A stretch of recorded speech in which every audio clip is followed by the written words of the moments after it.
Hello everyone, welcome to another episode of Strong Draws. My name is Brett Strong, and today we're back on page 8 of Light Earth. We're going to jump into doing the inks here. So naturally, first thing I do is make my panels, and I used to turn it all the line work blue, but I was watching a video of, I think it was, I'm probably pronouncing the name wrong, but it's Tom Nguyen, who's an inker for DC Comics. I know he did a lot of work with Doug Mankey and stuff like that, where he put a white layer over it and then just turned it down, basically make it look like tracing paper. And I've really kind of adapted that because I don't know why. Process changes every now and then just to try something new and keep things interesting. So yeah, so again, this is for Light Earth, issue 3. If you guys like what you see or want to check out issues 0 through 2, head over to their Facebook page, send them a message, they can get you hooked up there. And the other page I like, there's a Light Earth page, there's also a No Gravity Studios page, is who puts it out. So, check them out as well. All the links are in the description, as well as my Facebook and Twitter as well. So I've been trying some new stuff with my cross-hatching and shading. Been doing a lot more of it recently for some reason. Just experimenting again, just changing things up. Try to keep it interesting for myself and try to learn something new. And I think I've said before, if you get to, work on projects that you're paid to do, which luckily in this case has happened, it's a good way to experiment and try things out. So then you can get to yours. If you're like me and want to be a fully independent artist and writer and create your own stories, when you get to your stuff, you have more of a better understanding of what you're looking for. And so lately, like I said, been trying this new kind of shading. It's not new to me anyway, and kind of been digging the results. But basically, it's a technique that David Finch talks about on his YouTube channel. And if you don't know who David Finch is, amazing artist, done all kinds of work for DC, Marvel. I think he's doing Justice League right now, I'm not really sure. But does really intense pencil work with a lot of cross hatching and shading and just beautiful work. But he got a tutorial video over on his YouTube channel, so if you want to check out kind of what I'm talking about, he goes into a little bit more of explanation. But basically it's just you pick 2 planes of whatever you're shading and you follow those 2 planes based on your light source. So if you think of, like the abs are more or less as a sphere, you go vertically around and then horizontally around or diagonally in any direction. Again, depending on where your light source goes. So you do one set of lines going up and then you do another line going across. And it follows the shape of whatever you're shading there. So again, maybe I'll be able to get around to making a tutorial video, kind of what I'm talking about, in case I'm not explaining it all that well. But that's kind of the the thought process of why I'm shading where I'm shading and why they're going in that direction. So anyway, yeah, I just trying some different stuff with how to light a book or light the figures in a panel and stuff. A little more than I used to do. And sometimes I still won't do as much just because, I like clean line work as well. But again, it's fun to try new things. And again, since I'm sitting here working on this all day, every day almost, it's just fun to, again, try something different to see what the end results will be. In some respects, it does slow you, at least slow me down a little bit. Just because when I discover something new, you know, kind of want to keep it consistent. We'll go back and fix things or within, you know, certain degrees, but still, it just, you know, when you're trying something new, it doesn't always work out the best at first, but it's, you know, you need to experiment and keep trying to grow as an artist. So anyhow, uh, again, like all my other videos, in this one I'm using Manga Studio 4EX and with my Wacom tablet. For the most part, I just use a 0.30 G pen for 90% of the line work and all the cross hatching and shading and whatnot. When I get into when I'm filling in the bigger blacks, I might beef it up to a 0.70 or a 1.0 just to cover bigger areas quicker. But other than that, it's pretty much all just that 0.30 G pen that I use.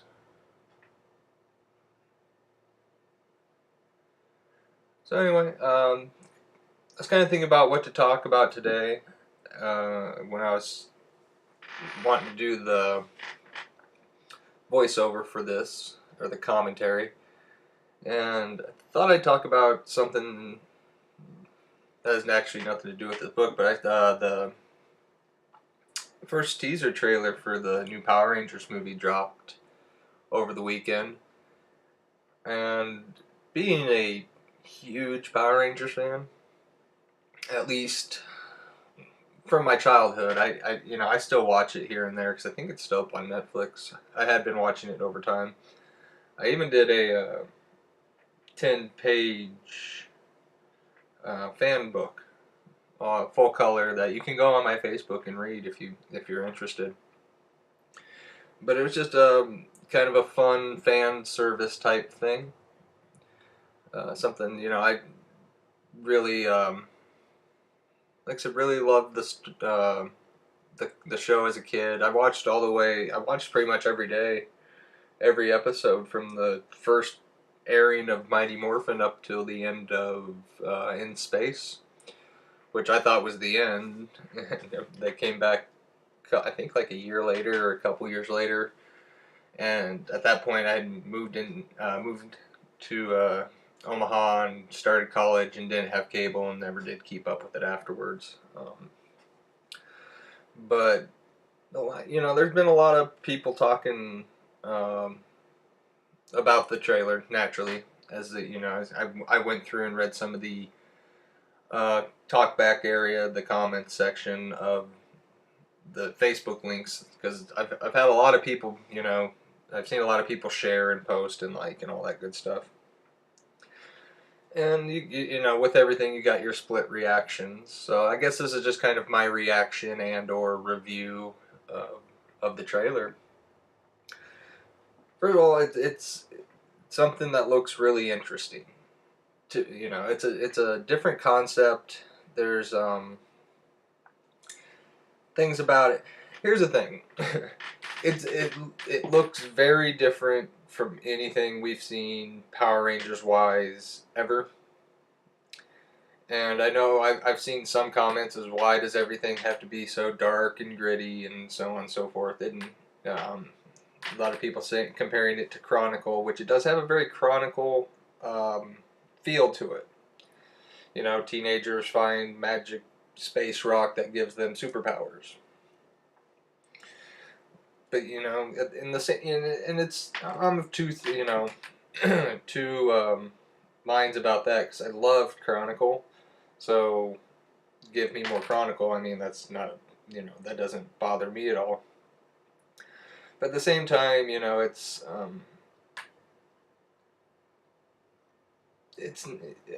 mean, it's not the Power Rangers as we know them or have known them for the past 20 years, I think, at this point, if not more. But I guess in my mind, you got, at least here's the way I went about thinking about it.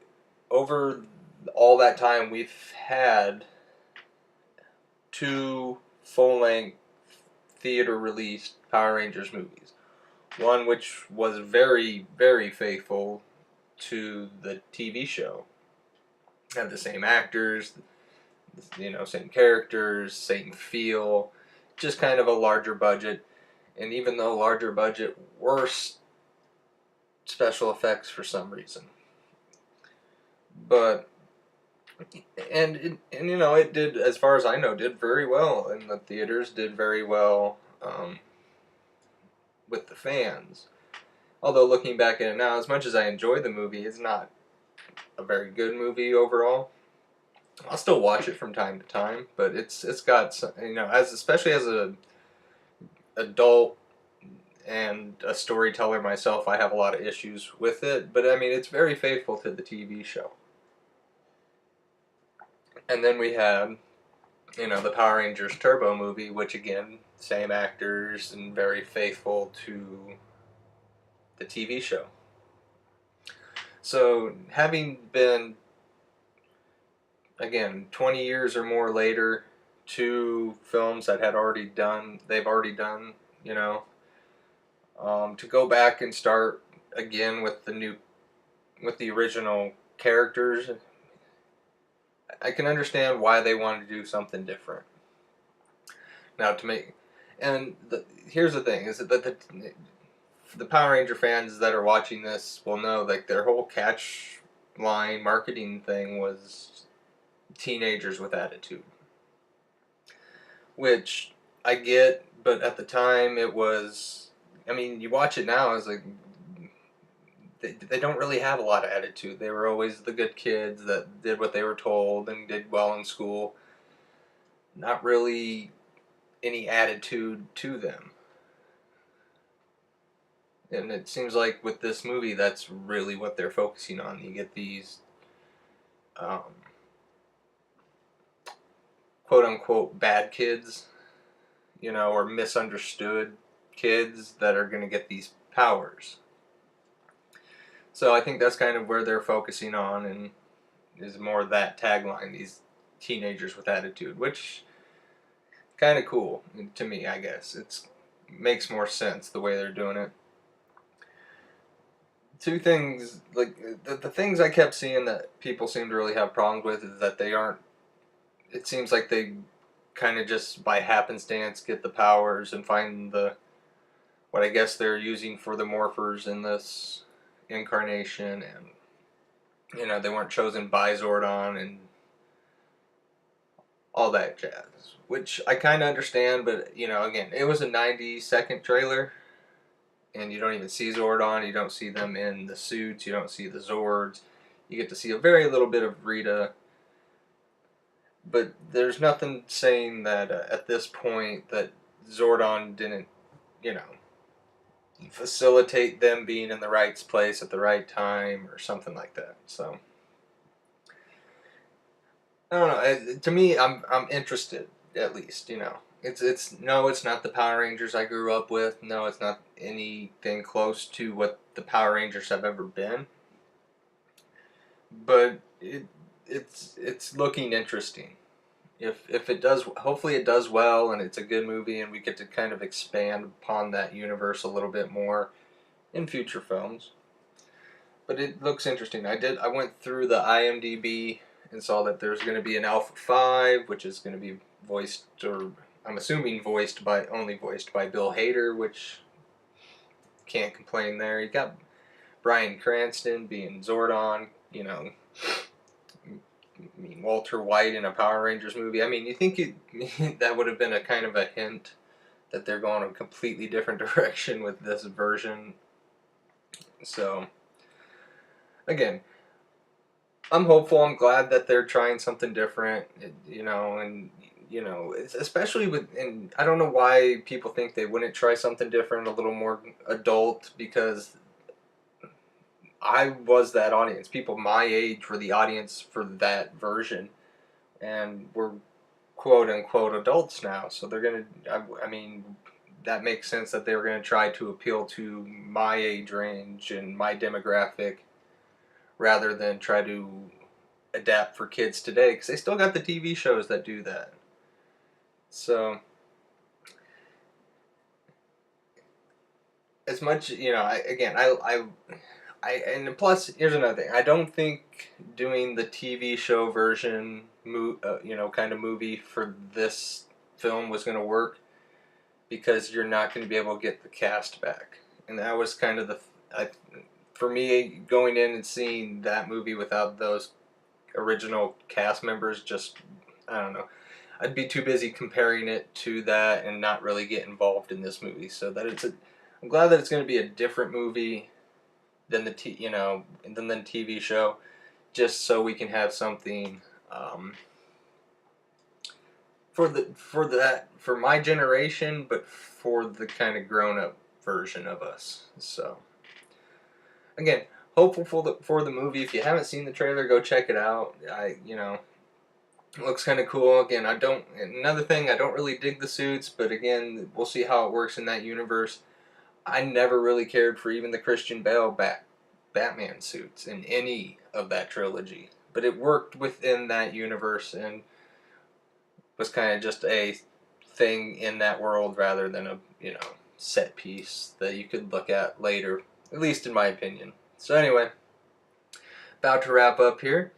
So I hope you guys enjoyed.